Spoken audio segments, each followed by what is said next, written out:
Okay, welcome guys, welcome back to the lecture. Class 11th का physical geography कर रहे थे। आवाज क्लियर आ रही है? स्क्रीन दिख रहा है? एक बार कंफर्म कर दीजिए।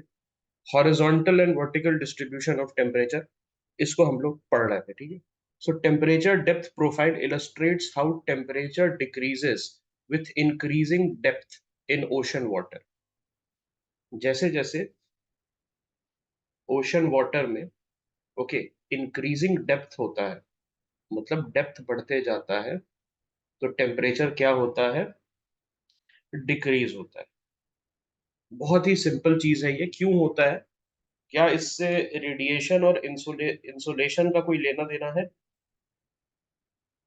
व्हेन यू गो डाउन, तो क्या उसमें रेडिएशन या इंसुलेशन का कोई लेना देना है? बिल्कुल है। ओके, बिल्कुल है। ओके, यहाँ पर सन की लाइट्स नहीं पहुंच पाती है। ऑलराइट, इसके वजह से जैसे जैसे आप नीचे जाइएगा, तो वैसे वैसे आपका टेम्परेचर डिक्रीज होते जाएगा। ठीक है। एक चीज बताता हूँ आपको, just like a quick tip. कभी कभार ना, अगर आपको ऐसा लगा है, कभी ज्योग्राफी के क्वेश्चंस देखे हैं और उसको पहली बार पढ़ के बहुत कॉम्प्लेक्स लगा है, specially in your prelims. Prelims के एग्जाम में जो फिजिकल ज्योग्राफी के क्वेश्चंस आते हैं, तो उसका स्टेटमेंट पढ़ के आपको बड़ा ही प्रॉब्लमेटिक लगता है। पढ़ के यार बहुत कॉम्प्लेक्स है, this is very very highly highly complex theme, या हाईली हाईली कॉम्प्लेक्स कंसेप्ट। मुझे वहां समझ नहीं आ रहा है, इतना हार्ड क्या पूछ दिया यूपीएससी ने। कभी अगर ऐसा होगा तो ट्राई करना, थोड़ा सा ठंडे दिमाग से बैठ के उसको सिंप्लीफाई करके, ये देखने के लिए कि क्या पूछना चाह रहा है। Don't look at it from the point of view कि क्या मतलब इसमें है, या क्या कंसेप्ट है इसका, या क्या इसमें पूछ रहा है। Just try to simplify it, break down करो। रफ पन्ना होता है आपके लास्ट में, उसमें आप यूज कर सकते हो। Okay, and once you break it down, उसके बाद देखो क्या आपने ये कंसेप्ट पढ़ा है। Are you familiar with this concept? Can you put common sense और नॉट? तो ऐसा क्वेश्चन जो है फिजिकल ज्योग्राफी में आते रहता है। इस बार पी और एस वेव का आया था, that the S wave is perpendicular 90 degree, ऐसे करके, राइट। और जो आपका पी वेव है, वो टू एंड फ्रो मूव करता है। इस टाइप से क्वेश्चन आया था। तो ये जो है, अगर आप बैठ के इसको डिलिनेट करते, तो हो सकता था थोड़ा सा आपको वहां पर एग्जाम में कुछ समझ में आ जाता। क्योंकि फर्स्ट रीडिंग पे जब आप पढ़ेंगे वैसा statements, whenever you are going to read on the first reading, तो आपको कॉम्प्लेक्स लगेगा। आई am talking about physical geography, and this also goes for polity. Polity में जनरली यूपीएससी है ना, वो स्टेटमेंट्स को इधर उधर करती है, और उसके वजह से भी, ओके, उसके वजह से भी आपको ऐसा लग सकता है। ठीक है, क्लियर है? सो वर्टिकल डिस्ट्रीब्यूशन ऑफ टेम्परेचर देखते हैं कैसे। वर्टिकली, ये जैसे आपका वाटर लेवल है, तो वर्टिकली कैसे टेम्परेचर चेंज होता है विद द इंक्रीजिंग डेप्थ। तो हम लोग बात करते हैं सबसे पहले एक सिस्टम का, जिसको हम क्या कहेंगे? Thermocline. So in the thermocline, boundary typically begins around 100 to 400 meters below the sea surface, extending downward several hundred meter। तो several hundred meter तक ये जो है आपका लेयर चलते रहता है। ठीक है, तो ये what is this thermocline? Thermocline, ध्यान से सुनना, thermocline is a transition layer. Thermocline is a transition layer between ocean surface and the deeper layers. जो डेप्थ का लेयर होता है, नीचे आप जाते हैं ओशन के, और जो ऊपर का ओशन का सरफेस होता है, सतह, ओशन का जो सतह होता है, जो दिखता है ना ऐसे ऐसे आपको पिक्चर्स में, वो ओशन सरफेस हो गया। और उसके नीचे का जो डेप्थ होता है, उसके बीच का जो लेयर है, ऑलराइट, उसके बीच का जो लेयर है, उसको हम क्या बोलेंगे? थर्मोक्लाइन बोलेंगे। ऑलराइट, एंड द थर्मोक्लाइन का कैरेक्टरिस्टिक क्या है? Rapid temperature decrease zone. अचानक से टेम्परेचर जो है उसमें हमें गिरावट देखने को मिलती है थर्मोक्लाइन के अंदर। ऑल राइट, और टेम्परेचर जो है generally, okay, generally 0 degree Celsius तक पहुंच जाता है। Approximately 90% of the total water volume lies below the thermocline. Okay, हाँ, थर्मोक्लाइन ऐसे कह सकते हो, थर्मो डिक्लाइन या टेम्परेचर डिक्लाइन। थर्मो मतलब वही होता है ना, टेम्परेचर से रिलेटेड कोई भी कंसेप्ट हो। तो ये चीज आपको समझ में आ गई। और 90% वॉल्यूम नीचे रहता है थर्मोक्लाइन के, तो आपको पता रहेगा ट्रांजिशनरी लेयर है सरफेस और, ओके, ट्रांजिशनरी लेयर है एक सरफेस और 90% ऑफ वाटर के बीच में। और अचानक से अगर आप सरफेस पे जाइएगा तो वहां पर कितना टेम्परेचर होता है, it will depend on the insolation, then generally 30-35 degree, 27 degree, 25 degree ऐसे रहता है, cyclonic conditions. But once you go down तो आपको टेम्परेचर में डिक्लाइन देखने को मिलता है, and that will be your thermocline. Then you have what? You have a three layer system. आपके पास क्या है? आपके पास एक थ्री लेयर सिस्टम है. The oceans over middle and low latitude will exhibit a three-layer temperature structure from the surface to bottom. तो surface से लेके bottom तक, ऑलराइट, सरफेस से लेके बॉटम तक आपको क्या मिलेगा? एक थ्री लेयर टेम्परेचर स्ट्रक्चर मिलेगा, alright. The warm top layer of oceanic water is 500 metres thick, half a kilometre का आपको एक वार्म टॉप लेयर मिलेगा. The temperature will be 20 to 25 degree. अगर मान लो 25 से ऊपर चला गया, 27 से ऊपर रह रहा है कांस्टेंट, तो फिर इसमें क्या हो सकता है? What could be the possible outcome अगर 27 डिग्री सेल्सियस से ज्यादा हो रहा है तो? ट्रॉपिकल साइक्लोन, साइक्लोनिक कंडीशन, याद है आप लोगों को? और हमने कल एक चीज पढ़ा था कि बे ठंडा होता है या बे गर्म होता है? द बे इज ठंडा या द बे इज गर्म? जनरली इनक्लोज्ड बॉडी होता है कि नहीं? Enclosed oceanic body is your bay, तीन तरफ से, जैसे bay of Bengal, okay. It is warmer, the bay is warmer, why? Because जो लैंड है उसका भी हीट, क्योंकि लैंड से घिरा हुआ है तीन तरफ से, तो लैंड का भी हीट ओशन को पड़ेगा, मतलब जो वो बे है आपका उस एरिया को पड़ेगा, तो bay is warmer. So now do you understand why the bay of Bengal is a hotbed of cyclones? One reason, because it is constantly warmer. Arabian sea खुला हुआ है, आपका अरेबियन सी खुला हुआ है, इसीलिए कम साइक्लोन्स बनते हैं. और आपका बे ऑफ बंगाल जो है, it is much more heated rapidly, because it is enclosed by land from three sides. और लैंड का भी हीट जो है वो आपका बे ले लेता है. ब्यूटीफुल. समझ में आ गया सभी को? तो फर्स्ट लेयर जो है उसमें 20 से 25 डिग्री सेल्सियस का टेम्परेचर होता है. It is present year round.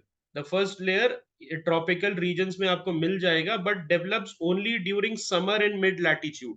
तो ट्रॉपिकल रीजन्स में 20 से 25 degree Celsius year round temperature रहता है. लेकिन जब हम मिडिल लैटिट्यूड्स की बात करें तो वहां पर सिर्फ समर के समय डेवलप होता है, okay. Second layer is your thermocline layer. This is the transitionary layer. What is this? This is the transitionary layer, जो कि first layer है, surface layer. ये क्या है आपका? Surface oceanic layer. और ये जो आपका थर्ड लेयर है, कोल्ड डीप ओशन लेयर, उसके बीच का ये लेयर होता है ट्रांजिशनरी लेयर. इसका क्या होता है? Rapid temperature decline is one of the characteristic feature. Rapid temperature decline is one of the characteristic feature of this thermocline layer, okay.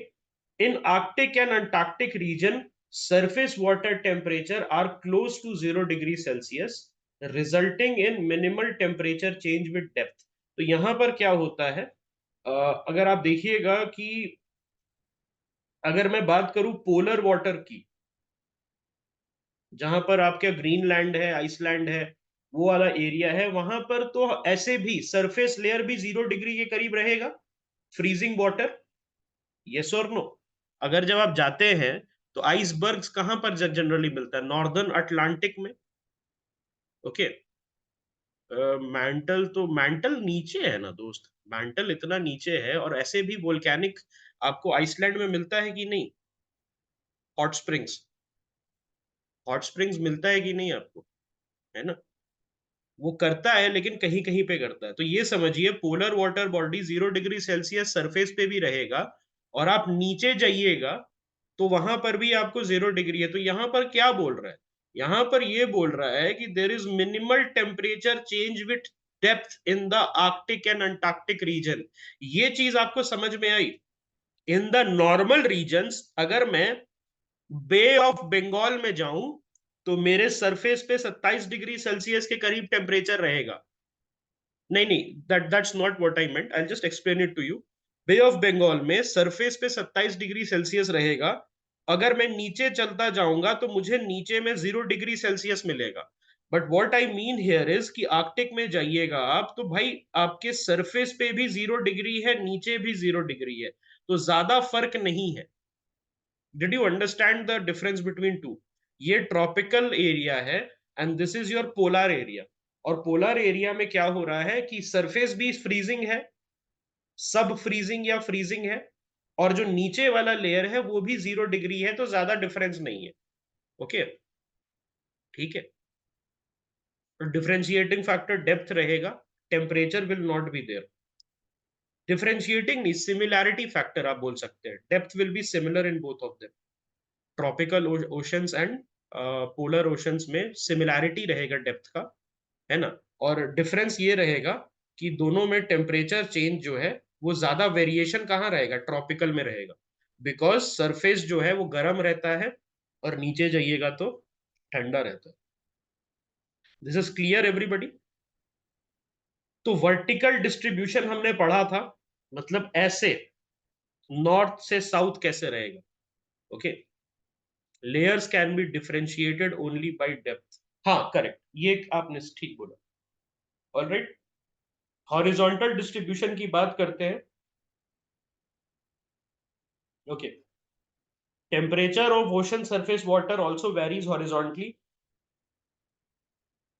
Average surface temperature is around 27 degree Celsius in equator, और equator से घटना शुरू हो जाता है towards the pole.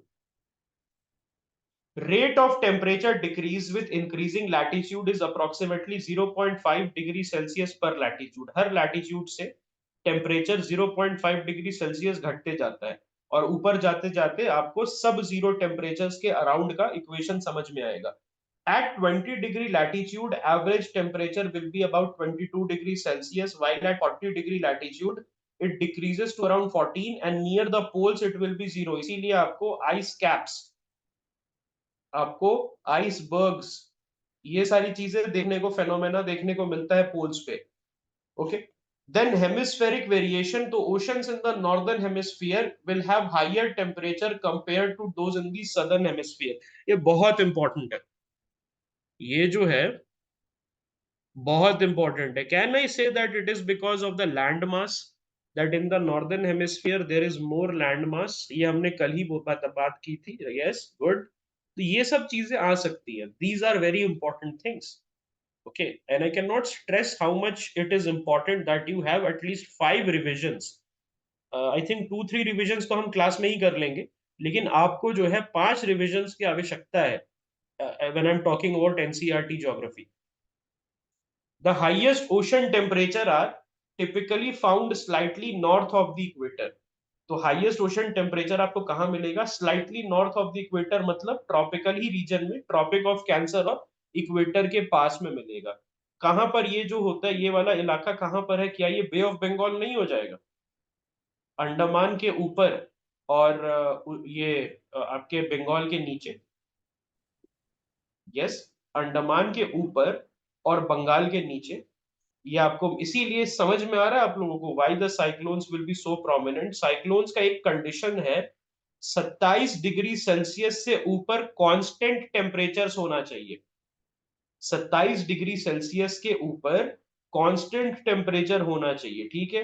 Average annual temperature for the northern and southern hemisphere are approximately 19 degree and 16 degree Celsius. तो ये 19 degree Celsius is higher in northern hemisphere temperature जो होता है ये हाइयर होता है नॉर्दर्न हेमिस्फीयर में, ठीक है।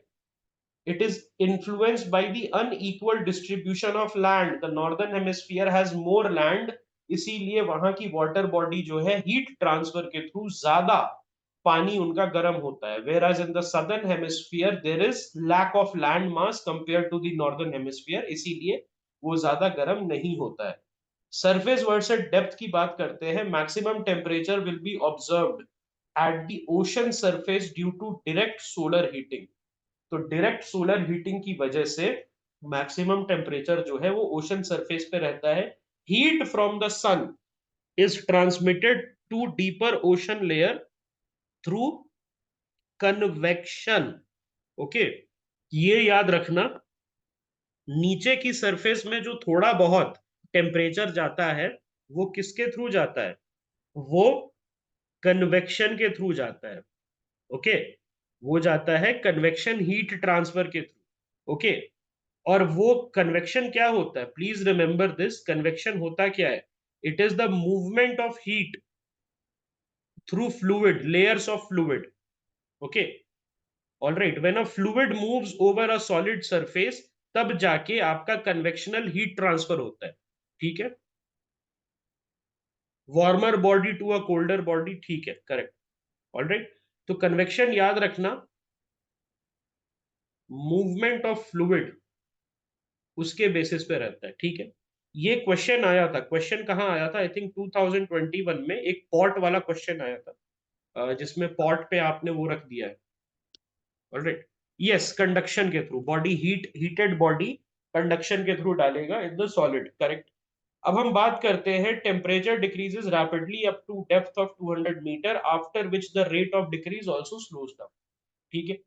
अब हम बात करते हैं सैलिनिटी ऑफ ओशन वाटर की, ये बहुत इंपॉर्टेंट है, please remember this, salinity is an important topic. आपको ट्रेंड पूछ सकता है सैलिनिटी का, इक्वेटर से पोल, टॉप सरफेस से बॉटम सरफेस, इस चीज को याद रखो।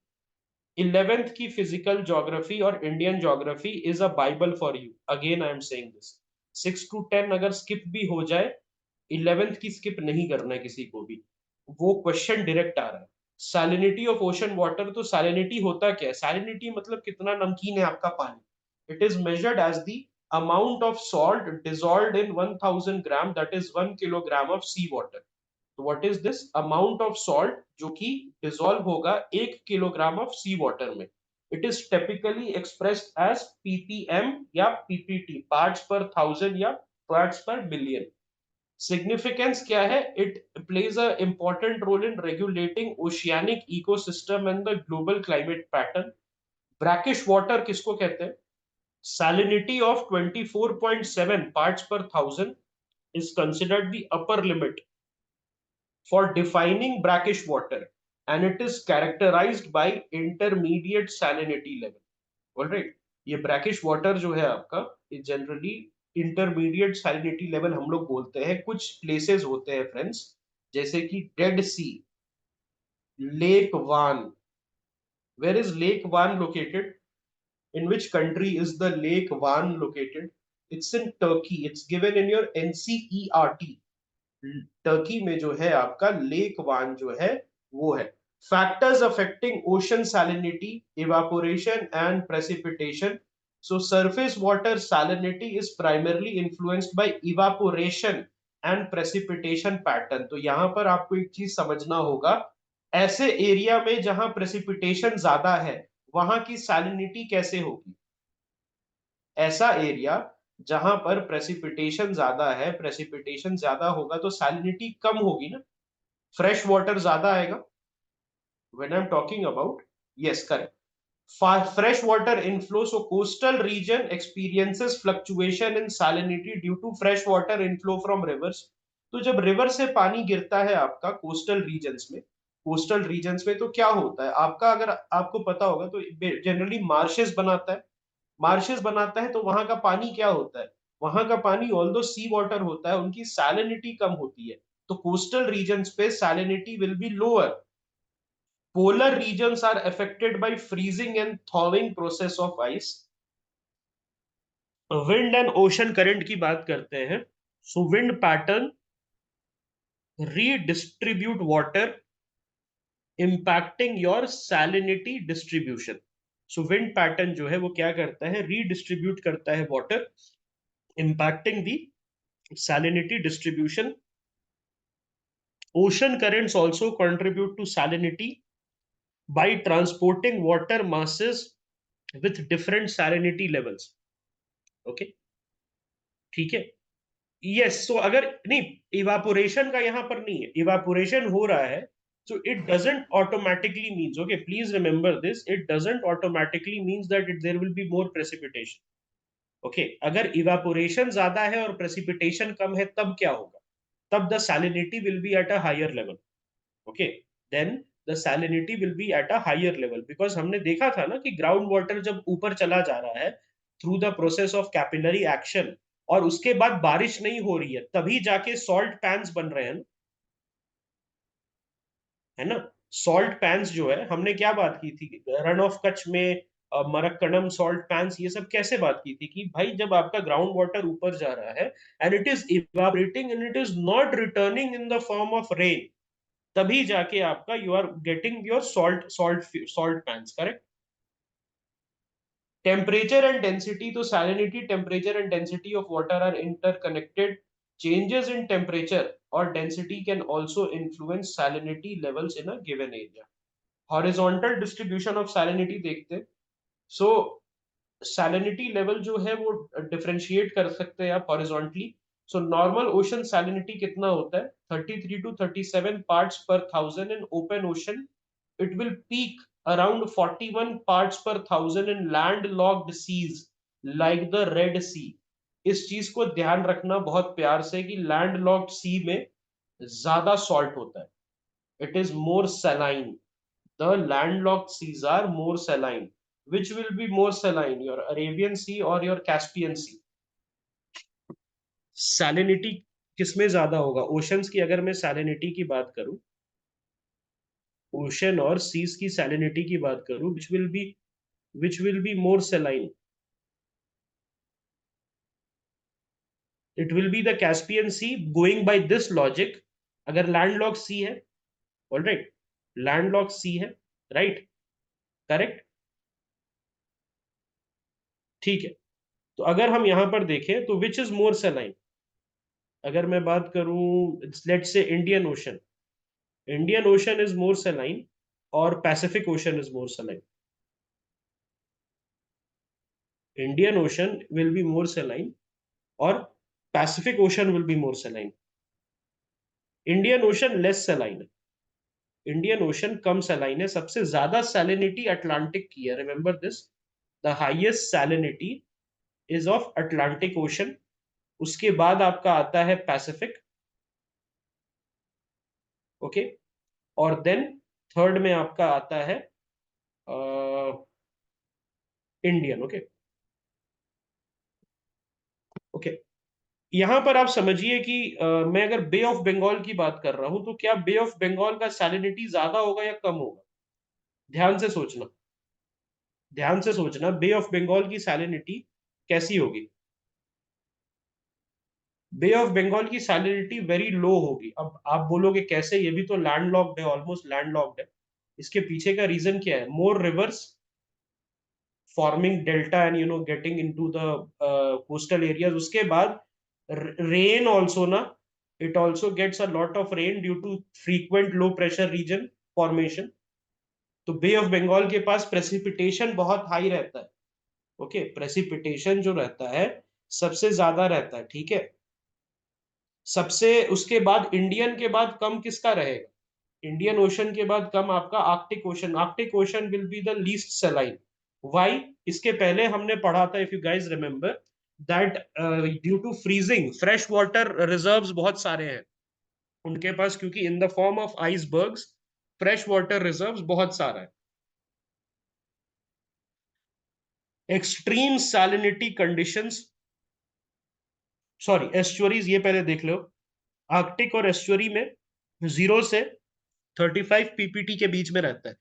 सो क्या मैं ये बोल सकता हूं कि polar regions will be less saline, oceans in the polar regions will be less saline. Okay, ये बहुत इंपॉर्टेंट है, this is as important as it gets. UPSC loves these kind of topics. ठीक है, तो इसको even you can write in your theme sheet, कहीं पर लिख सकते हो दैट आपको इसको कंप्लीट करना है अपने से रिवाइज करके। Regional variations, sorry, extreme salinity condition जब 70 पीपीटी तक पहुंच जाता है तब आपका एक्सट्रीम सैलिनिटी कंडीशन होता है। What is the dead C?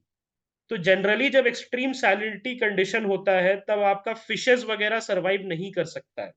All right, और डेड सी का सैलिनिटी कितना है? What is the salinity of Dead Sea? So ocean के कंपैरिजन में 10 टाइम्स सॉल्टी है, and there is no life. All right, ocean के कंपैरिजन में 10 times saline है, 342 के करीब है आई थिंक पीपीटी। ओके, 342 के अराउंड है, और वहां पर आप फ्लोट कर सकते हैं, वहां पर आप फ्लोट कर सकते हैं। 342 पीपीटी है, इतना वहां पर ज्यादा है, 10 times as much as ocean. Ocean में 33 34 होता है, और डेड सी में, और yes it is considered medicinal, it is considered medicinal. वहां का मड अभी अमेजोन पे बेचते हैं लोग। Okay, regional variations, Pacific Ocean salinity variation attributed to its shape and vast size। Atlantic में सबसे ज्यादा है at 36 ppt। Baltic sea is low saline. Baltic sea कहां पर है? बाल्टिक सी आपका नॉर्थ में है, पोलर रीजन्स के पास है। Due to significant fresh water influx, Mediterranean sea is highly saline due to intense evaporation. Mediterranean sea जो है आपका बहुत ज्यादा हाईली सेलाइन है क्योंकि इवापोरेशन होता है, और मेडिटेरेनियन के पास ही डेड सी है आपका। Even the red sea is near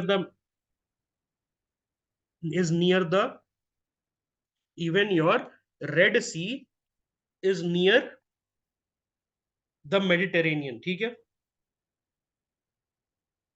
black sea has low salinity due to substantial fresh water input from rivers। Indian ocean average salinity कम है अटलांटिक के कंपैरिजन में, with variations due to river inflow। Bay of Bengal has low salinity at 31 ppt। Okay, ठीक है, due to river influx Bay of Bengal में कम होता है। वेरिएशन देखते हैं, vertical distribution of salinity. So surface versus depth. Surface salinity is influenced by factors such as ice formation, evaporation, and fresh water input। तो salinity at depth is constant as there are no processes adding or removing salt। ये बहुत important है।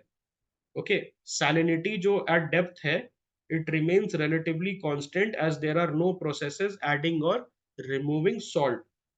Salinity stratification leads to distinct zones with higher salinity water sinking below lower salinity water। ये बहुत important point है friends. salinity जो है, okay, salinity stratification leads to what? It leads to distinct zones with higher salinity water, it will be sinking below।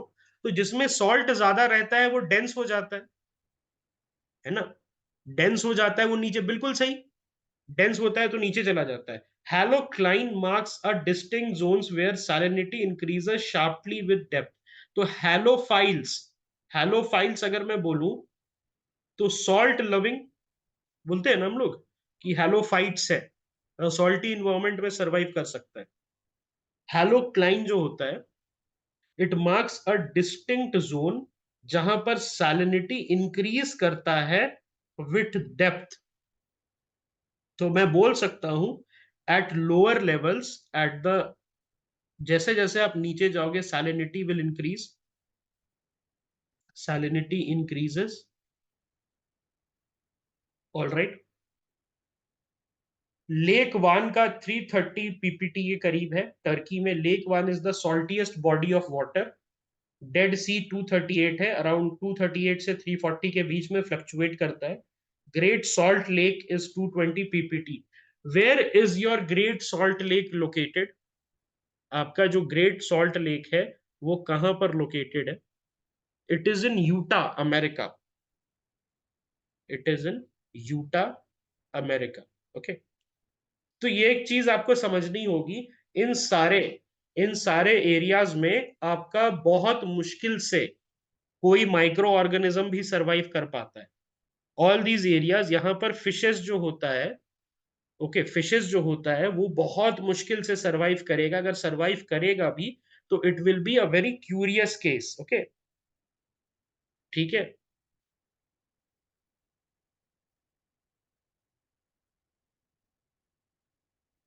Okay, ठीक है। तो यहां पर जो, जैसे मैं बात कर रहा हूं लेक वान की, ओके, लेक वान में सिर्फ एक फिश होता है जिसको दारेक फिश कहते हैं। ओके, दारेक फिश जिसको पर्ल मुलेट के नाम से भी जाना जाता है, और pearl mullet is the only fish that can survive the salinity of lake Van. तो लेक वान का सैलिनिटी जो है वो सिर्फ एक ही फिश सरवाइव कर सकता है जिसको हम पर्ल मुलेट कहते हैं। ओके, ये क्लियर है। अब हम बात करते हैं ocean current. Salinity is covered everybody, salinity सबको समझ आ रही है। इक्वेटर से पोल के तरफ सैलिनिटी डिक्रीज करेगा जहां पर ज्यादा प्रेसिपिटेशन रहेगा। ओके, किसकी पॉपुलेशन कंट्रोल में रहती है? पर्ल मुलेट की, पर्ल मुलेट की। वो I I don't think, see pearl mullet आता है, ओके, वहां पर जो है pearl mullet is not the fixed habitat of lake Van, is not the fixed habitat of pearl mullet. वो ट्रैवल करता है and it is the only fish that can survive. ऐसे रहता कहीं और है, रहता कहीं और है, तो वहां पर they can find their predators. Ocean currents represent the continuous flow of a substantial amount of water in a specific direction, which is the only sea जिसका बाउंड्री ओशन करंट से बना है। कोई बता सकता है? इसको क्लास में हमने डिस्कस किया था, आई थिंक कल परसों। Which is the only sea? It is the Sargasso sea. Atlantic में बनता है लेकिन नाम इसका दूसरा है, सारागासो सी है। And it is made up of, its boundaries are not made up of continents, its boundaries are made up of oceans, and it is nutrient जो है एक तरीके से डेड है वहां पर। सारागासम सीवीड जो है उगता है नॉर्थ अटलांटिक में, correct. Water travels from one location to another through these currents. Ocean currents जो होता है, ये एक जगह से दूसरे जगह पे जो वाटर है वो ट्रैवल करता है with the help of these currents. अब हम बात करते हैं वेव्स की। तो वेव्स क्या होता है? They denote the horizontal movement of water. Though the water in waves remain stationary the wave trains progress. जो वाटर होता है वेव्स में वो स्टेशनरी रहता है, लेकिन जो वेव होता है वो आगे चलता रहता है। Waves are essentially energy propagating across the ocean surface. Wave क्या होता है? एनर्जी होता है which propagates across the ocean surface. Water particles undergo a small circular motion as wave pass through. जब वेव पास करता है तो वाटर पार्टिकल्स जो होता है उनका एक स्मॉल सर्कुलर मोशन में, ओके, तो वेव्स आपने देखा होगा जिसपे सर्फिंग वगैरह करते हैं, that is called as waves. Wind imparts energy to the waves propelling them across the ocean। तो एनर्जी कौन प्रोवाइड करता है वेव्स को? It is the wind. Okay, alright. और जब वो शोर लाइन पे आके स्लैम करते हैं, जब वेव्स जो आपका आता है थपेड़े मारता है जिसको हम कहते हैं आपके कोस्ट लाइन पे, तो उनका एनर्जी रिलीज हो जाता है। The motion of surface water does not influence the stagnant deep bottom water of ocean। so motion of surface water जो होता है ये influence नहीं करता है। तो at the bottom of the ocean the water is stagnant, please remember this, stagnant रहता है bottom पे। टाइडल एनर्जी इसी से बनता है, करेक्ट। वेव्स की एनर्जी जो है उसी के थ्रू टाइडल एनर्जी हार्नेस होता है।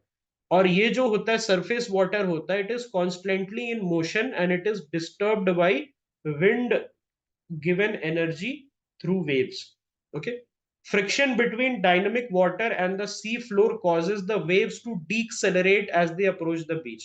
आपने ऐसा देखा है जब वेव्स बड़ी आती है पीछे से, लेकिन जैसे जैसे आपका बीच पे आता रहता है वो फ्रिक्शनल एनर्जी के वजह से, फ्रिक्शनल एनर्जी की वजह से जो ट्रैवलिंग वाटर है और सी फ्लोर का वाटर है, जैसे जैसे वो बीच पे थपेड़े मारना शुरू करता है तो आपका क्या होता है, वो उसका एनर्जी कम हो जाता है।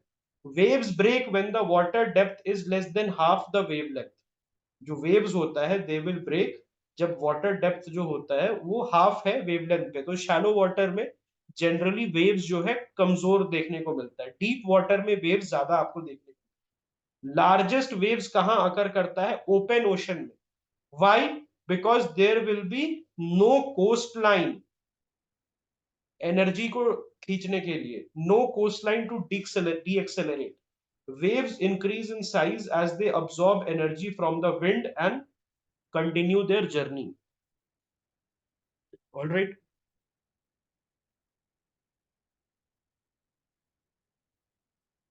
अब हम बात करते हैं टाइड्स के बारे में। तो टाइड्स किससे इन्फ्लुएंस होता है? क्या मैं बोल सकता हूं मून एंड सन के पोजीशन से इन्फ्लुएंस होता है? So this is the vertical motion, it refers to rise and fall of water in oceans and seas known as tides। तो इसको जो है टाइडल एनर्जी हार्नेस करता है। तो जब हाई टाइड पे अगर आपको शिप लेके जाना है, आप हाई टाइड पे जाइएगा कि लो टाइड पे जाइएगा? अगर आपको शिप लेके जाना है, आपको पोर्ट से निकालना है, तो लो टाइड पे रहता है कि हाई टाइड पे? हाई टाइड पे रहता है। लो टाइड पे शिप रेक्स होता है, यस और no? During low tides you face shipwrecks. The shipwrecks is maximum in low tide, whereas in high tide. आप समझी नहीं? ठीक है, I just explain it to you.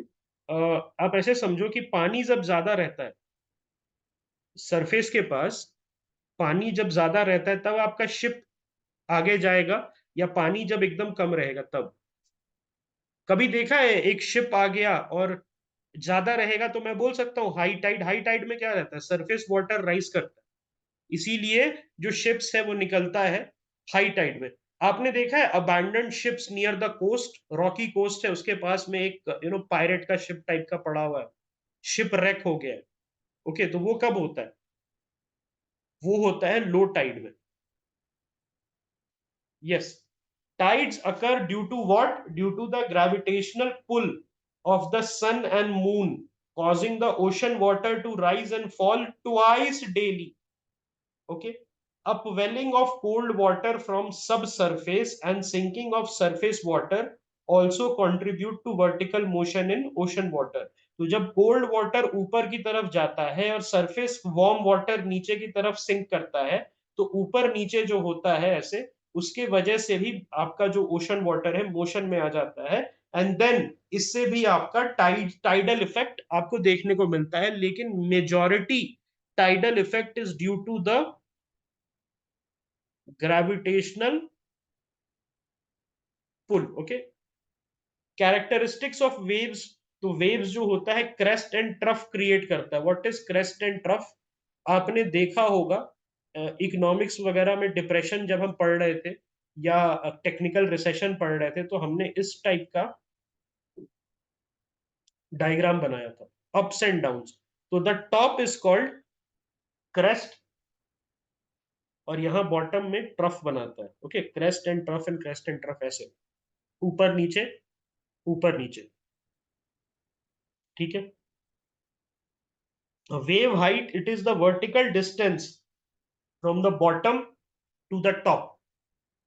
ऐसे समझो, suppose this is your wave, ये crest है, top of the crest, and this is bottom, trough, bottom of the trough. तो ये जो टोटल डिस्टेंस है इन दोनों का, ये distance 1, and then this is distance 2। तो 1 + 2 आपका वेव हाइट होगा। ये वेव हाइट समझ गए आप? हाँ, 2 into amplitude, good, very good. 2 into amplitude can be set. Amplitude क्या होता है? Half of the actual wave height. Wave का हाइट अगर 10 मीटर्स है, तो एम्पलीट्यूड 5 मीटर होगा, और उसी को एम्पलीट्यूड को ट्वाइस कर दो तो आपको वेव हाइट मिल जाएगा। तो top of the trough, sorry, crest से लेके बॉटम ऑफ द ट्रफ तक आपका जो टोटल हाइट होता है, उसको हम लोग वेव हाइट कहेंगे। वेव पीरियड क्या होता है? It is the time interval that will be taken between two successive wave. Okay, after they pass a fixed point. Wave length क्या होता है? The horizontal distance between two successive crest. तो ऐसे समझिए आप, suppose this is the diagram. तो ये आपका, ये जो मैं येलो से मार्क कर रहा हूं, ये आपका, this can be said to be your wavelength. ये चीज सबको समझ में आ गया? It's very very easy, easy peasy lemon squeezy. Then comes your wave speed. The rate at which the wave moves throughout the water is measured in knots. आपका जो nautical पर माइल्स, नॉट्स, इसमें क्या होता है, शिप का speed भी हम लोग इसी में देखते हैं। Wave frequency, so number of waves passing a given point during a 1 second time interval। तो वेव फ्रीक्वेंसी क्या होता है, कितने वेव्स एक पॉइंट को पास कर गए, suppose this point is there, और 1 सेकंड में कितने वेव्स पास करेंगे, उससे हम लोग वेव फ्रीक्वेंसी डिटरमाइन करते हैं। ठीक है, ऑलराइट। बाल्टीमोर, भाई ये तो आइडिया नहीं, I am not very sure about. So tides अगर आप देखें, so periodic rise and fall, तो periodic rise and fall of sea level occurring once or twice a day, आप इसको टाइड्स बोल सकते हो। This is primarily due to the gravitational attraction of sun and moon. Then comes your surges. ये storm surges आपने सुना है, you might have heard about this term called storm surges. Okay, the movement of water caused by meteorological effects such as wind and changes in atmospheric pressure. Unlike tides, the surges are irregular. So what is the difference between, maybe say, a tide and a surge? Can anybody tell what is the difference between a tide and a surge? Yes, अगर मैं बोलूं कि हाँ unpredictable है, ये ठीक है, एक एक पॉइंट ये हो सकता है, एक पॉइंट ये हो सकता है, लेकिन दोनों में डिफरेंस क्या है? ओके, जो मेजर डिफरेंस की अगर मैं बात करूं, तो ये एबनॉर्मल है। ओके, ये एबनॉर्मल है, एंड दिस इज पीरियोडिकल। एक तो आपका पॉइंट ठीक है, ऑलराइट। और यहां पर जो है सर्जेस जो है in general, okay, in general it is caused during unpredictable times. हाँ, tide is frequently occurring and storm is irregular, ये करेक्ट है। ठीक है, आप इसको कह सकते हो। टाइड्स जो है वो ट्वाइस अ डे और twice a month. High tide आपको कब मिलेगा, ट्वाइस अ मंथ मिलेगा, ऑलराइट। और टाइड्स का जो राइज एंड फॉल है वो ट्वाइस अ डे देखने को मिलेगा। ठीक है, और सर्जेस जो है वो क्या करता है, सर्जेस की वजह से हमें फ्लडिंग देखने को मिलता है। सर्जेस की वजह से हमें क्या देखने को मिलता है, हमें फ्लडिंग भी देखने को मिलता है, और हाई टाइड की वजह से आपको फ्लडिंग देखने को नहीं मिलता है। ठीक है, यस भाई। सर तो मैं ये कह रहा था कि मेन डिफरेंस ये नहीं हो जाएगा कि क्या कहते हैं कि जो टाइड है वो तो ग्रेविटेशनल पुल से आया है, तो causes valley of occurring of the phenomena उसका ग्रेविटेशनल है और इसका मेट्रोलॉजिकल है। उसी का साइड इफेक्ट है ना ये कि इतना इरेगुलर है वो है, क्योंकि बिल्कुल मून बिल्कुल, और सन तो वैसे रहेंगे ही, तो सबसे तगड़ा पॉइंट तो यही होना चाहिए। बिल्कुल ठीक है, ठीक है, सही पॉइंट है, absolutely correct. Factors responsible for tides में आ जाइए, ग्रेविटेशनल पुल आ जाता है। So tides are primarily result from the gravitational pull of sun and moon. Okay, तो मून ज्यादा बड़ा काम करता है। तो ये एस्ट्रोलॉजी में जब आप बात करते हो तो मून को मन का कारक कहा जाता है। व्हाट इज मन का कारक? मन मतलब होता है, moon is mind, moon is your mind. तो आपको मूड स्विंग्स जो होते हैं, जैसे मून टाइड को इन्फ्लुएंस करता है ना, टाइड को आपको इन्फ्लुएंस करता है, उसी से आपका माइंड भी इन्फ्लुएंस होता है। कभी कभार लगता है ना कि 15 तारीख को, 15 मार्च को लगता है जिंदगी बेकार है, और 30 मार्च को लगता है मैं ही टॉपर हूँ। फिर 15 अप्रैल को लगता है कि खत्म कर लेते हैं, खत्म ये कहानी। और फिर 30 को लगता है कि ऑलराइट, ऐसा लगता है। तो ये मून माइंड में आप ऐसे समझिए कि जब एक इतने बड़े सिस्टम को इन्फ्लुएंस कर सकता है मून, तो क्या वो ह्यूमंस को नहीं कर सकता? क्या वो ह्यूमंस को नहीं कर सकता? है ना, lunatic, very good. Lunatic term है ना, जो पागल हो जाता है, जिसका मूड खराब रहता है, उसको हम लूनेटिक कहते हैं। ठीक है, लूनेटिक आप दो तरीके से बन सकते हैं, या तो अगर मान लीजिए एस्ट्रोलॉजिकल सेंस में आपका मून खराब है, तो आपको लूनेटिक कहा जाता है, that okay your mind is not stable. दूसरा तरीका क्या है कि अगर मान लो 3 से ज्यादा अटेम्प्ट आपने दे दिया यूपीएससी में विदाउट एनी बैकअप ऑप्शन, फिर भी आपको लूनेटिक लोग कह सकते हैं, ठीक है। ऑलराइट, तो ग्रेविटेशनल पुल जो है इसमें आप, ठीक है, ग्रेविटेशनल पुल में celestial body, alright, notably the moon and to a lesser extent sun, sun से कम रहता है, मून क्योंकि पास है तो ज्यादा रहेगा, ओके।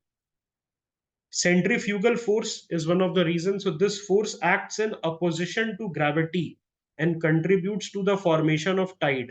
तो सेंट्रीफ्यूगल फोर्स है, यहाँ यूपीएससी आपको सेंट्रीपीटल दे सकता है, okay.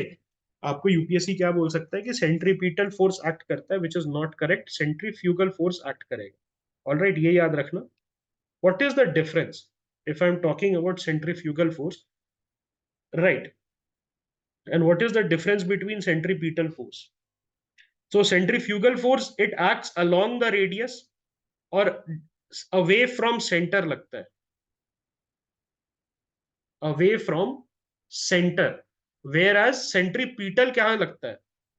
When I'm talking about centripetal, तो it is towards the center, okay? तो centrifugal help करता है स्पिन करने में अराउंड अ सर्कल, और सेंट्रीपीटल फोर्स हेल्प करता है keep the object in the circle, okay, ठीक है। तो सेंट्रीपीटल के थ्रू मैं बोल सकता हूं satellite orbiting a planet is centripetal force, centripetal force. और अगर सपोज आपने देखा है कभी, आप मेरी गो राउंड पे बैठिए और उसका स्पीड बहुत ज्यादा हो जाए तो आप बाहर की तरफ फेंका जाते, यू आर थ्रोन आउटसाइड, तो वो ज्यादा हो जाता है आपका सेंट्रीफ्यूगल फोर्स। तो सेंट्रीपीटल फोर्स की वजह से अर्थ सन के अराउंड और मून अर्थ के अराउंड मूव करेगा। Due to the gravitational pull, centripetal force towards the center, towards the circle लगता है, all right. Then there is something called as tidal bulge. On the side of the earth facing the moon, a tidal bulge occurs due to gravitational attraction of the moon. On the opposite side, though the gravitational attraction is weaker due to greater distance, centrifugal force causes another tidal bulge. तो on the side of the earth जो face करेगा moon को, suppose this is earth and this is moon, तो ये वाला side जो है वो फेस कर रहा है, ऑलराइट। तो अ टाइडल बल्ज, बल्ज मतलब क्या होता है? ऊपर की तरफ, बल्ज मतलब बल्जिंग माउंटेन्स हम कहते हैं, ओके। तो टाइडल बल्ज जो है due to the severe gravitational attraction, क्योंकि जहां पर सरफेस, जो सरफेस अर्थ का मून फेसिंग है वहां पर ज्यादा आपको ग्रेविटेशनल अट्रैक्शन होगा मून का, और ऑन दी अपोजिट साइड जो फेस नहीं कर रहा है the gravitational attraction is weaker, suppose this side the moon is not there, तो ग्रेविटेशनल अट्रैक्शन क्या होगा? वीकर होगा due to greater distance. The centrifugal force will cause another tidal bulge, okay. तो सेंट्रीफ्यूगल फोर्स की वजह से एक और टाइडल बल्ज, जिस साइड में आपका मून नहीं है वहां पर सेंट्रीफ्यूगल फोर्स की वजह से, जो बाहर की तरफ फोर्स लग रहा है उसके वजह से टाइडल बल्ज देखने को मिलेगा, ओके। तो यहां पर आप ऐसे समझिए कि जो फेसिंग है, surface which is facing the moon, वहां tidal bulge it will be due to the moon. मैं समझाता हूं, देखिए, ये अर्थ है, दिस इज योर अर्थ जिसको मैंने येलो से मार्क किया है, and then this is your moon.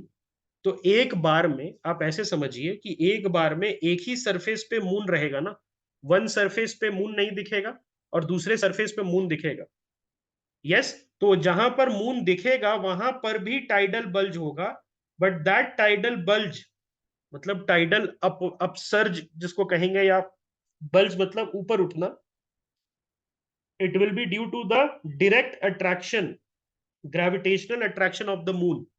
ये समझ गए आप?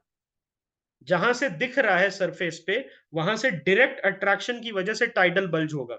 लेकिन अब इस तरफ आइए, ये जो येलो से मैंने मार्क किया है, ये वाला एरिया जहां पर मून का सरफेस नहीं होगा, moon will not be seeing this surface, लेकिन यहां पर भी टाइडल बल्ज देखने को मिलेगा। Why? Because of the centrifugal force. जो फोर्स है वो जो बाहर की तरफ फोर्स लग रहा है उसके वजह से भी एक टाइडल बल्ज क्रिएट होगा. Now did you understand? All right.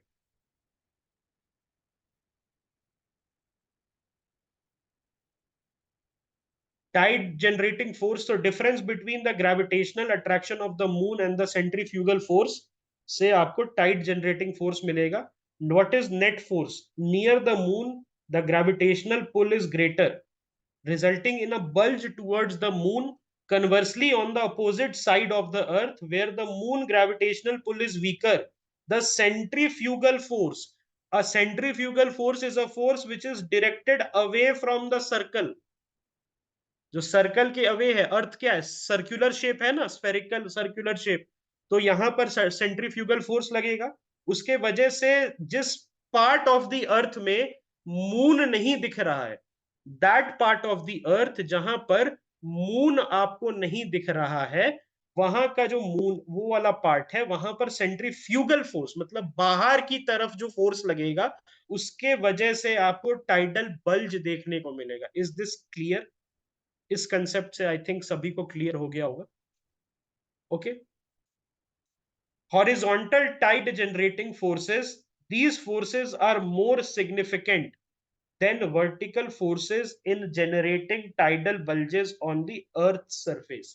ये जो फोर्सेस है ये ज्यादा सिग्निफिकेंट है वर्टिकल फोर्सेस से in generating tidal bulges on the earth surface. तो ये याद रखना, horizontal forces are greater than vertical forces. Okay. Variation in tidal bulge height, तो tidal bulge on wide continental shelfs tend to be higher. जहां पर wider continental shelves देखने को मिलता है. कल हमने डिस्कस किया था continental shelf then continental plains, याद है, and then the ocean floors. Slope, continental shelf, then continental slope, not plains, continental shelf, continental slope, and then finally oceanic plains. Then mid-oceanic islands पे tidal bulge decrease in height when they encounter the mid-oceanic islands. Impact of coastal feature, the shape of bays and estuaries can amplify tidal intensity. तो जो bays और estuary का shape कैसे होता है? It's sort of a horse shoe shape. Horse shoe के shape का होता है, जैसे आपका हॉर्स शू का होता है, घोड़े की नाल के शेप का होता है.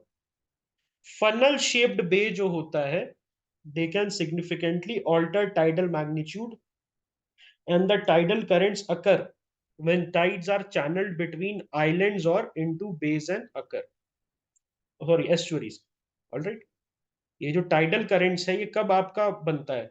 when tides are channeled between islands or into bays and estuary. तो क्या मैं बोल सकता हूँ टाइडल एनर्जी कहां पर बेटर होगा? टाइडल एनर्जी कहां पर बेटर होगा? बे ऑफ बंगाल में या मे बी अरेबियन सी में? When I am talking about tidal energy, तो क्या वो बे ऑफ बंगाल में बेटर होगा या अरेबियन सी में? Going by this logic, going by this logic, the tidal energy shall be better in the should be better in the Bay of Bengal. All right. लेकिन tidal energy सबसे ज्यादा कहां पर रहता है? टाइडल एनर्जी सबसे ज्यादा इंडिया में गल्फ ऑफ खंबत में, याद है, गल्फ ऑफ खंबत में रहता है. वहां पर सबसे बड़ा, ओके, वहां पर आपको सबसे बड़ा, लेकिन वहां पर क्या है, गल्फ ऑफ खंबत का वहां पर एस्चुअरी फॉर्मेशन भी है ना. एस्चुअरी फॉर्मेशन वेस्टर्न एरियाज में ज्यादा होता है, याद है आपको. और एस्चुरी के शेप की वजह से, मे बी गुजरात की शेप की वजह से, वहां पर टाइडल एनर्जी जो होता है, ओके, गल्फ ऑफ कच्छ में और गल्फ ऑफ खंबत में आपको देखने को मिल जाता है. ठीक है, क्लियर है? ओके.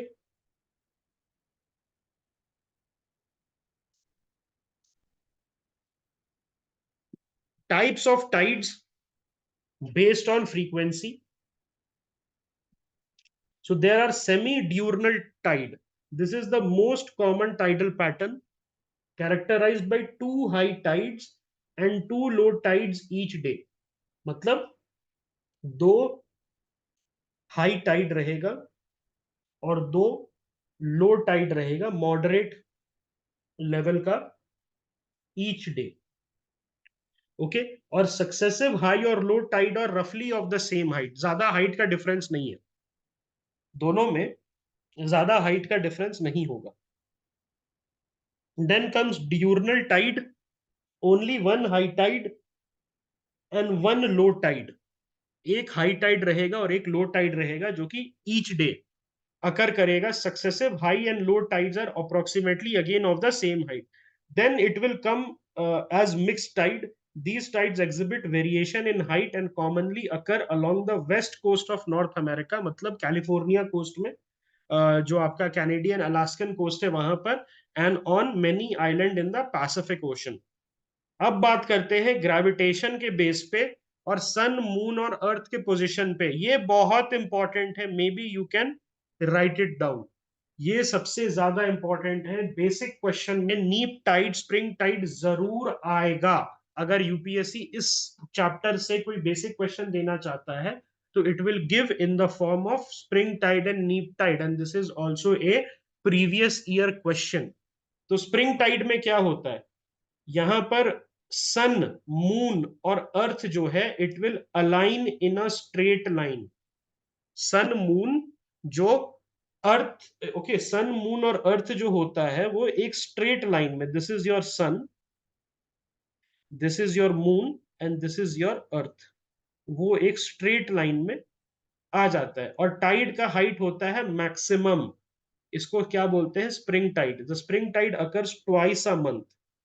स्प्रिंग टाइड जो होता है ये ट्वाइस अ मंथ होता है during the full moon period and the new moon period. Full moon और न्यू मून पीरियड के समय, ओके, ये होता है. क्या मैं इसको बोल सकता हूँ पूर्णिमा और अमावस्या? आई थिंक यही है ना, पूर्णिमा एंड अमावस्या, दोनों में यही यही डिफरेंस है ना, full moon and the new moon. Hindi में यही बोलते हैं ना, पूर्णिमा की रात, अमावस्या की रात, है ना. नीप टाइड्स, यस, नीप टाइड, हाँ न्यू मून कहेंगे, नो मून को ही न्यू मून कहेंगे ना, नया मून बॉर्न हुआ है, न्यू मून इज बॉर्न. अमावस्या के रात को क्या बोलते हैं, जो बॉर्न होता है, चंडाल, वही बोलते हैं ना, चंडाल किस्म के लोग होते हैं who are born in in this year, right. वो एस्ट्रोलॉजी में ऐसा बोलते हैं, है ना, एस्ट्रोलॉजी में ये बोलते हैं, चंडाल बोला जाता है, चंडाल प्रवृत्ति के लोग होते हैं. ओके, ओके,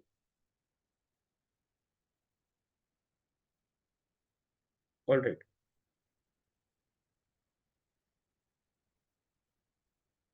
ठीक है.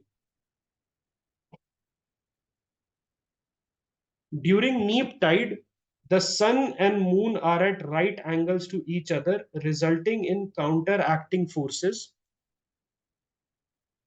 Okay. The moon's gravitational attraction, although stronger than sun, is partially offset by the sun's gravitational pull. Typically, there is a 7-day interval between spring tide and neap tide. Okay. ठीक है. So neap tide, जो during neap tide, sun and moon are at right angle. ऐसे होता है, ठीक है, to each other, resulting in counter forces. Counter acting forces, counter acting forces रहता है, मतलब इसका भी फोर्स रहेगा, इसका भी फोर्स रहेगा अर्थ पे.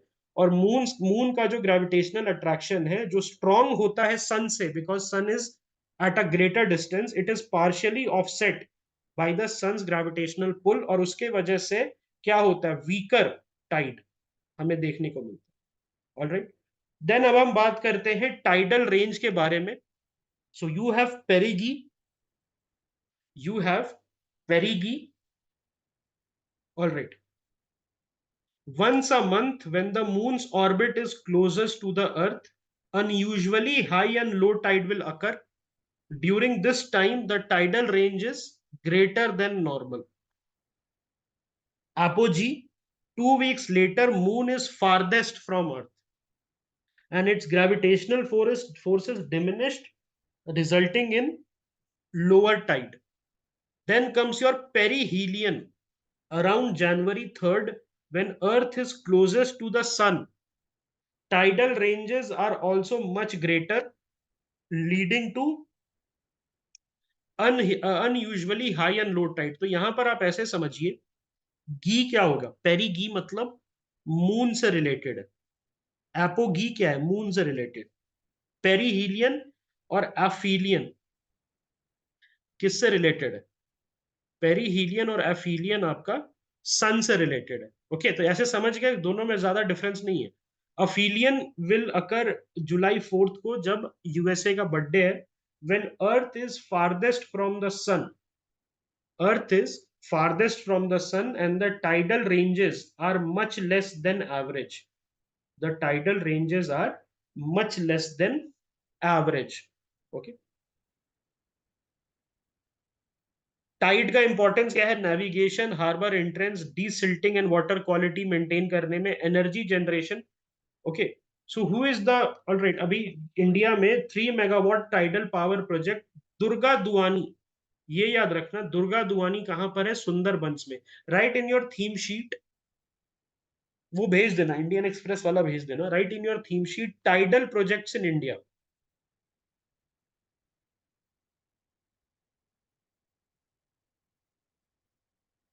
टाइडल पावर का वर्ल्ड लीडर कौन है, which country is the world leader, it is south Korea, south Korea is the world leader, and in second number it is France. एक इंटरेस्टिंग चीज है, जो फ्रांस का टोटल कैपेसिटी है, उससे ज्यादा साउथ कोरिया का एक टाइडल पावर प्रोजेक्ट जो है वो क्रिएट करता है। Okay,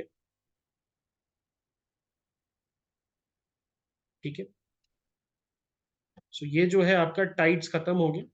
then comes your ocean currents, types of ocean currents आ जाता है। I think this is something we can do later on ecosystem, इसको खत्म कर लेते हैं फ्रेंड्स, थोड़ा सा पेन झेल लो। ओशन करेंट्स एक बार खत्म हो जाएगा तो आपका कंप्लीट हो जाएगा इंपॉर्टेंट चैप्टर्स, क्योंकि फिर ओवरलैप है, इन्वायरमेंट वाले चैप्टर्स हैं 11th में, तो वो ऑलरेडी हो चुके हैं। लिटरली 2 पेजेस के बाद आपका ज्योग्राफी खत्म है, फिजिकल ज्योग्राफी कर ले इसको।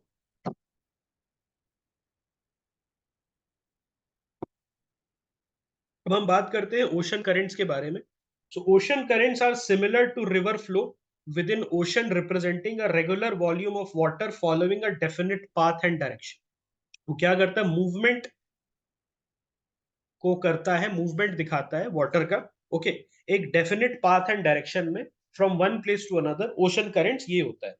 क्या क्या फोर्सेस उसको इन्फ्लुएंस करता है, heating bye solar energy, solar energy से क्या होता है, वाटर आपका एक्सपैंड हो जाता है, सोलर एनर्जी से वाटर आपका एक्सपैंड हो जाता है, creating a silent gradient where water tends to flow down the slope. यहां पर वाटर जो है it tends to flow down the slope. Wind, surface wind will push the water and friction between wind and water surface will affect its movement.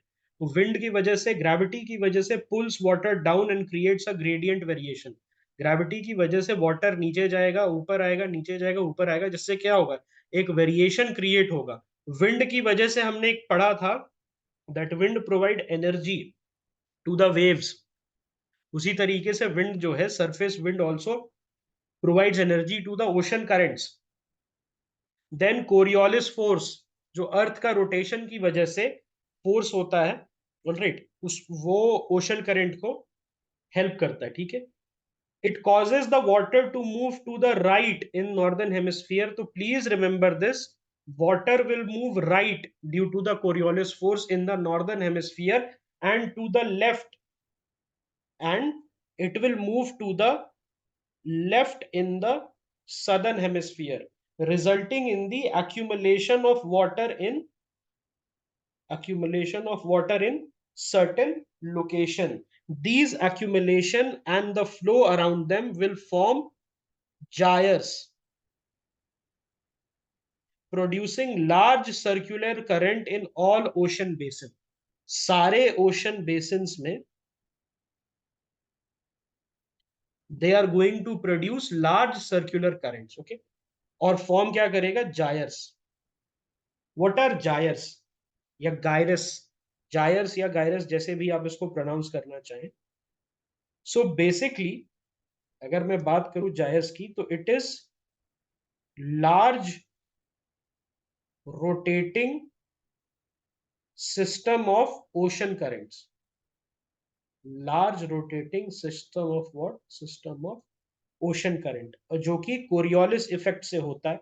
Okay, Coriolis effect से जो होता है, ये circulating, okay, circulate करते रहता है, ठीक है।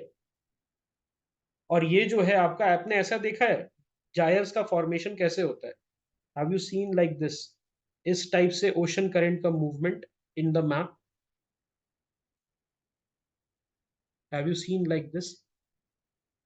यहाँ पर जो मैंने येलो से मार्क किया हुआ है, इस तरीके से मैप पे ओशन करंट का मूवमेंट देखा है कि नहीं, गोल गोल गोल गोल? तो this is your gyres, okay.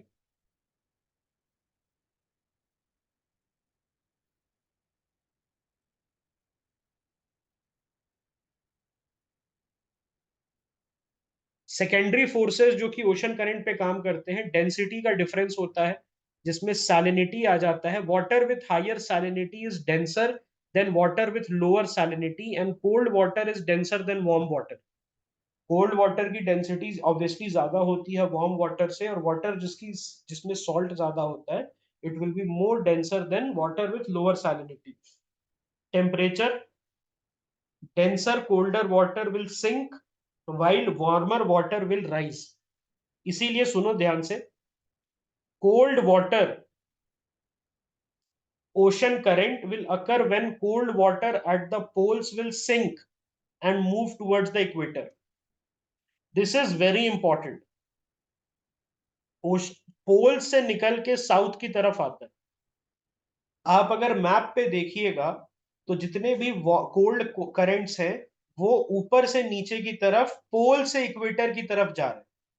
आप चेक करके देख लो, जितने भी कोल्ड करंट्स हैं, they are moving from polewards, okay, polewards to the equator, okay. Clear है? अगर मैं आपका बात करूं, फॉर एग्जाम्पल के तौर पे, ओयाशियो करंट कहां से जाता है? ओयाशियो करंट आपका कामचातका पेनिनसुला से जापान की तरफ जा रहा है। ओयाशियो और कुरोशियो कहां जा रहा है? ऊपर की तरफ जा रहा है। कुरोशियो ऊपर की तरफ, कुरोशियो क्या होगा? वार्म होगा।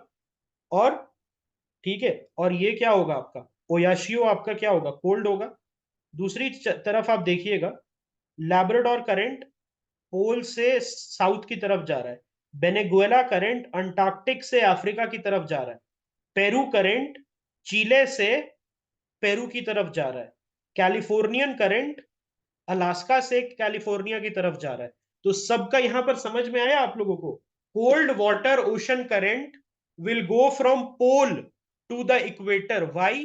बिकॉज पोल में राइज करेगा करंट, तो it will be colder, more denser, and it will sink, and then when it will sink it will travel towards the equator.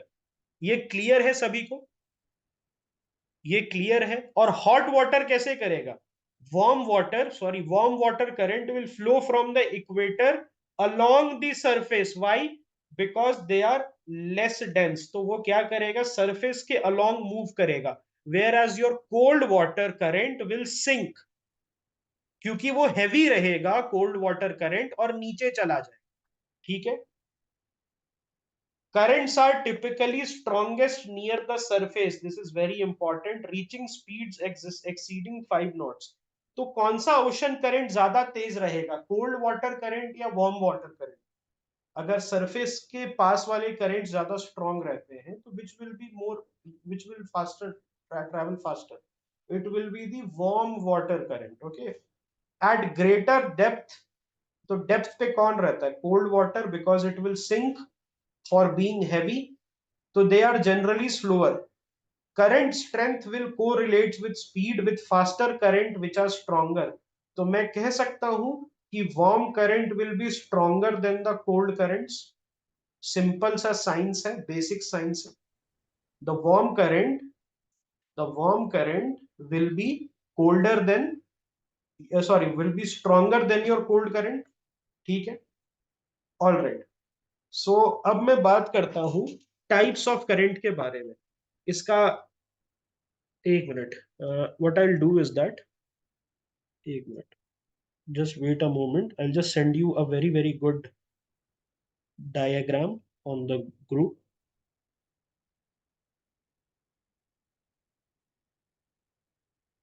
Okay.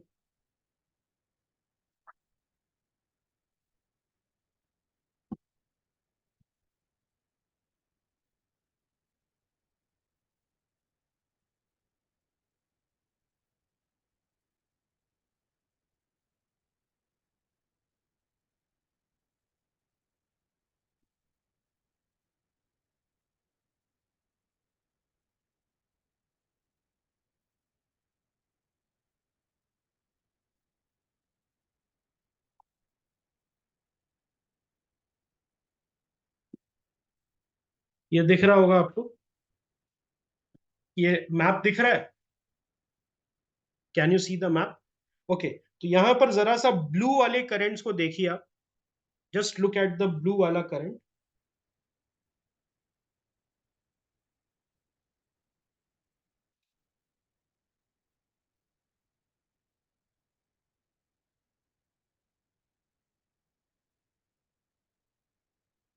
अच्छा, अब यहां पर ध्यान से देखना, जितने भी ब्लू करंट हैं these are the colder currents, जितने भी ब्लू करंट है these are the colder currents. और आप देख सकते हैं कहां से ट्रैवल कर रहा है, क्या मैं बोल सकता हूं पोल टू इक्वेटर? तो दीज विल बी डेंसर, ये क्या होंगे, डेंस होंगे, और ये सिंक कर जाएंगे, and these will be less vigorous, these will be less vigorous, less powerful, less energetic, okay, lethargic current आप कह सकते हो। यहां पर आप बात करो, मैं जहां पर अभी मार्क कर रहा हूं यहां पर कुछ होगा क्या, यहां पर क्या होगा, बहुत अच्छी जगह है एक काम करने के लिए, it will be a very good fishing ground, कल ही मैंने बताया था, it will B a very good fishing ground, और यहां पर फॉग का फॉर्मेशन होगा, इसलिए जापान की मछली इंडस्ट्री इतनी बूम कर रही है, बिकॉज ओयाशियो और कुरोशियो करंट जो है जापान के ईस्टर्न कोस्ट पे, जापान के ईस्टर्न कोस्ट पे आपको मिलेगा, ठीक है। अब यहां पर ध्यान देना, क्या क्या है, ओयाशियो करंट है विच is a cold current, Kuroshio current क्या है, it is a warm current, warm current surface पे ट्रैवल करता है और इक्वेटर से पोल की तरफ ट्रैवल करेगा, इक्वेटर से कहां की तरफ ट्रैवल करेगा, पोल की तरफ ट्रैवल करेगा, वेरी गुड, ठीक है। तो यहां पर आप देखिए सबसे अच्छा क्या बनेगा, यहां पर न्यू फाउंडलैंड, आपने देखा एक एक डिस्कवरी चैनल पे क्रैब वाला और फिश वाला आता था, चैनल जिसपे वो आप पकड़ना होता था, डेडलीस्ट कैच जिसको कहते थे, डेडलीस्ट कैच, उसमें बहुत लोग मरते भी थे, एंड इट बहुत ज्यादा वहां पर बहुत ज्यादा एक डेडली इन्वायरमेंट में बहुत ज्यादा वेव्स के बीच में they use to go and travel, and they use to get, okay. हाँ, क्रैब फिशिंग तो कहां पर ये होता था, this use to happen in this area, this was the area जहां पर आपका लैब्राडोर करंट और गल्फ स्ट्रीम जो है आपका बन रहा है, ठीक है। और आपका सैरागासो सी कहां पर है, the Sargasso sea is located here, okay. ये देखो, ये पूरा जो एरिया है यहाँ पर आपका कोई कॉन्टिनेंट नहीं है, कोई लैंड मास नहीं है, ऑलराइट। देख यहाँ पर बेनेगुएला है, बेनेगुएला किसके, Namibia, here is your Namibia, here is your South Africa, here is your Angola, और इन कंट्री पे Benguela current which is a cold water, cold current, okay. Then comes your Agulhas current, Agulhas जो है it's a warm current, जो आपका Mozambique, तनाजानिया और Kenya के coast पे और सोमालिया के कोस्ट पे रहता है, ठीक है। देन ईस्ट ऑस्ट्रेलिया है, Alaska is a warm current, ये याद रखना, Alaska is a cold country, it's a cold state, but वहां का जो करंट है वो वार्म करंट है। And California is a hot state, California is a hot state, but उसका जो करंट है वो कोल्ड है। लैब्राडोर को इज अ इट्स लैब्राडोर का फर होता है, लैब्राडोर का देखा है रिट्रीवर का, दे हैव अ फर। उसी से याद रखना कि उसको ठंडी लगती है, तो लैब्राडोर करंट क्या है, एक कोल्ड करंट है। East Greenland is a cold current, Norwegian current is hot. Okay, Gulf Stream, तो गल्फ कंट्रीज में हॉटनेस होता है, तो Gulf Stream will be hot, but it is found off the coast of eastern coast of the eastern coast of America, USA. Brazilian is Brazil वाला क्या है, hot है again. Mozambique is also hot, Mozambique current. Peru is cold, okay, Peru is cold. यहीं पर आपका ध्यान रखना, यहां पर क्या होता है फ्रेंड्स, यहां पर एल नीनो, एल नीनियो और ला नीनिया, एल नीनो और एल नीनियो और ला नीनिया करके, ओके, आपका रहता है। एन के ऊपर उनका ये रहता है, तो नीनिया पढ़ते हैं, Niña, not Niño, not Nino, it is Niño, okay. ठीक है फ्रेंड्स, ये करेक्ट है आपको। अच्छा, एक रीजन है जिसकी वजह से इंडिया छोटा लगता है और बाकी के कंट्रीज, पोल वाले कंट्रीज बड़े लगते हैं, उसका नाम क्या है, Mercator projection. Very good, okay, Mercator projection is the answer. ठीक है, alright. Surface current, it comprises approximately 10% of all ocean water, whereas deep water current will have 90% of ocean water. Okay, deep water will sink into the ocean. Based on temperature, the cold current, it will transport cold water to warmer areas, and warm currents will bring warm water into colder areas. Okay, and are commonly observed along the east coast of continents in low and middle latitude. कौन सा warm currents जो है आपको east coast पे ज्यादा देखने को मिलेगा, और कोल्ड करंट जो है आपको इन जनरल वेस्ट कोस्ट पे ज्यादा देखने को मिलेगा। ओके, मेजर ओशियानिक करंट्स जो है they are significantly influenced by Coriolis force. Oceanic circulation pattern जो है वो अर्थ के एटमॉस्फेरिक सर्कुलेशन पैटर्न को मिमिक करने की कोशिश करता है। जो अर्थ का एटमॉस्फेरिक सर्कुलेशन पैटर्न है उसको मिमिक करने की कोशिश करता है। Air circulation over oceans in middle latitude is primarily anti cyclonic. Okay, air circulation जो होता है, please remember this, over oceans especially in middle latitude is anticyclonic. Okay, with more pronounced effect in southern hemisphere. Okay, this corresponds to the oceanic circulation pattern. At higher latitudes where wind flow is predominantly cyclonic, ocean circulation will follow the cyclonic pathway.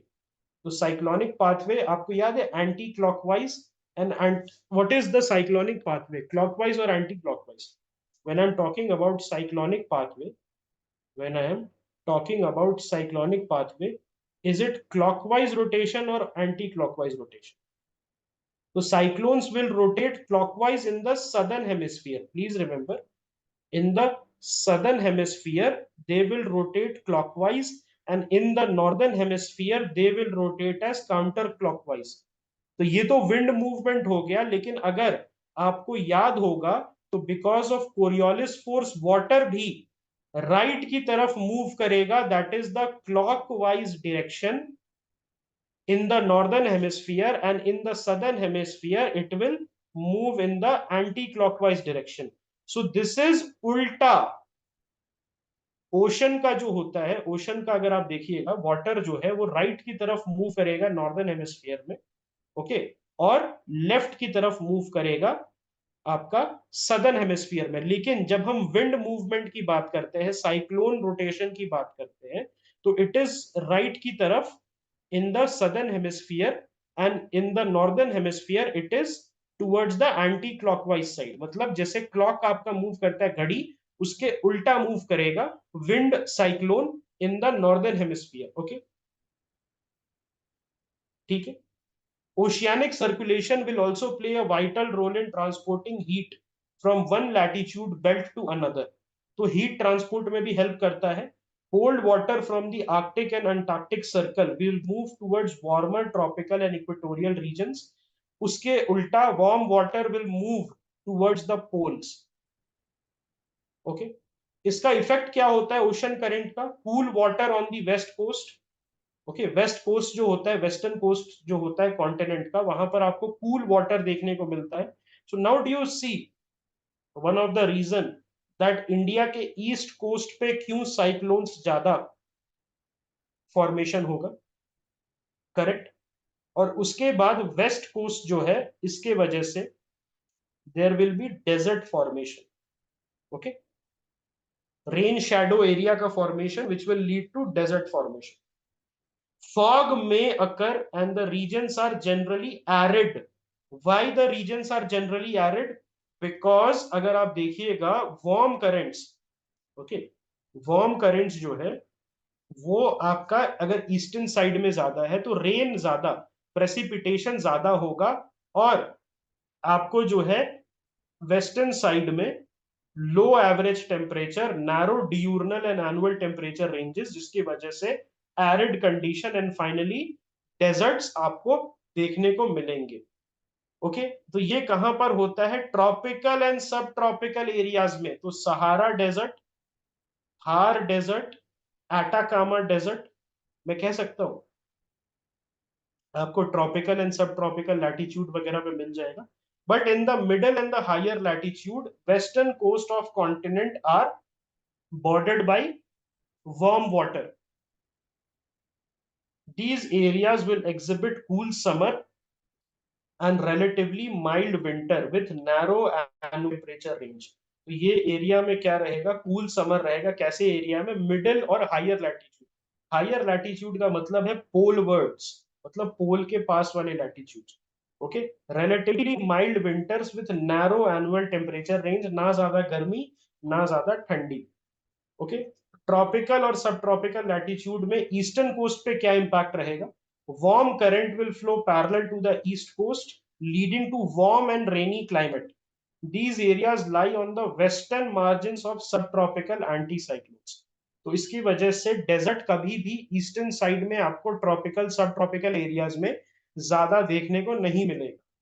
Then mixing of warm and cold currents, it will, यहां ध्यान से देखना, when the warm and cold current will mix, it will replenish the oxygen level, promotes the growth of plankton, and it will lead to fish increase, because खाना जो है plankton का number which is the food for fishes वो बढ़ जाएगा because of high oxygen levels at areas जहां पर mixing of warm and cold currents हो. What is your ebb? It is the period between high tide and low tide when the water level is falling. तो high Tide के बाद जब falling start होता है उसको हम बोलते हैं एब. तो एब मैं बोल सकता हूं अंग्रेजी लैंग्वेज में, it is also the point जहां पर एक बंदे का डाउनफॉल स्टार्ट हो जाता है. ऑलराइट, एक बंदे का, मेरा एंथुजियाज्म खत्म हो रहा है, Ebbing, my enthusiasm towards you is Ebbing. Flow और flood, the period between low tide and high tide when the tide is rising.